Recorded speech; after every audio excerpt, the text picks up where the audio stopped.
Hello po, good morning, good evening, good afternoon, kung saan ka man po naroroon. Magandang araw po sa inyong lahat. So ngayon, gusto ko lang pong ibigay ang lahat ng papuri at pasasalamat sa ating Panginoon. Marami man tayong mga pinagdaraan ng mga pagsubok, mga problema, pero kung ito po ay ating ibibigay sa Panginoon, surrender po natin sa Kanya, ang lahat ay magiging magaan po. So, gusto ko lamang pong i-share some of the verses po sa Biblia na siya makatulong po sa atin. So, ang topic po natin ngayon is how to combat depression. So, ano bang mga sanhi ng depression? Marahil ay depressed ka dahil sa relasyon, sa pamilya, sa asawa, sa mga anak, or may problema kang financial. So, nahihirapan ka kung saan ka kukuha ng mabibili mo sa mga pangangailangan mo sa araw-araw, o di kaya sakit na malala, or mga sakuna o trahedya na mga nangyari sa buhay mo, or di kaya mga failures, mga disappointments, mga bitterness, mga rejections na itong nagpapasakit sa emosyon mo.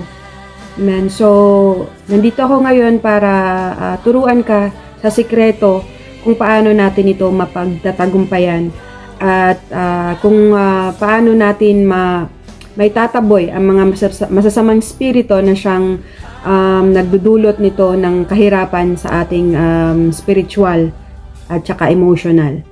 Amen. So, gusto ko i-share dito sa Psalms chapter 34, 17 verse 18.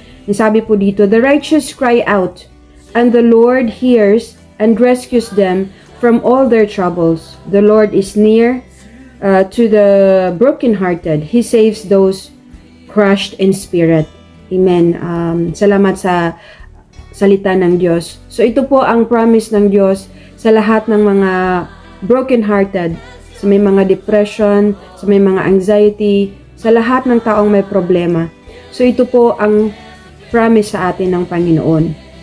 So kung iyak lang po tayo sa Kanya, pero mayroon po tayong task na gagawin.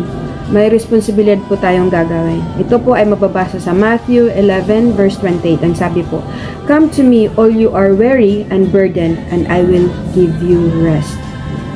So gusto din makita ng Panginoon kung tayo ay nananampalataya sa Kanya, nagtatrust sa Kanya, sa pamamagitan po ng paglapit sa Kanya. Gusto niya tayong magpakumbaba at lumapit sa Kanya. Kasi kung hindi po tayo lalapit sa Kanya, pinaparamdam po natin, pinapakita natin na tayo ay ma-pride. Na tayo ay inaan natin sa sarili na kaya natin lahat ng mga problema. Hindi natin siya kailangan. So yun ang ating pinapakita, pinaparamdam sa Panginoon. So, ang gusto ng Diyos ay lumapit po tayo, manalangin, magpakumbaba. Iluhod po natin lahat ng ating mga dinaranas at siya po ay hindi magiging bingi para hindi dinggin ang ating mga panalangin sa Kanya. Kasi sabi po niya, di ba, siya po ay close sa mga broken-hearted. Malapit po siya sa atin na mga nagdudusa o may mga problema. Pero ang kailangan lang po natin ay lumuhod, lumapit sa Kanya, magpakumbaba, humingi ng tawad sa lahat ng ating mga pagkakasala. Amen?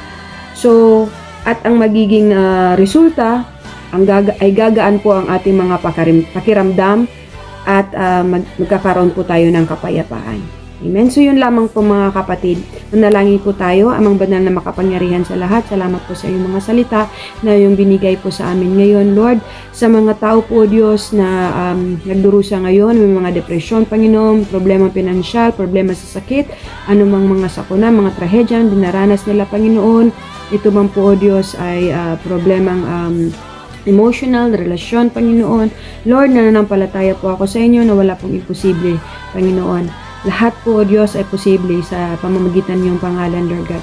Kaya, O Diyos, ang lahat ng ito po, O Diyos, ay dinadalangin namin sa iyong matamis na pangalan ni Jesucristo. In Jesus' name, Amen and Amen. God bless!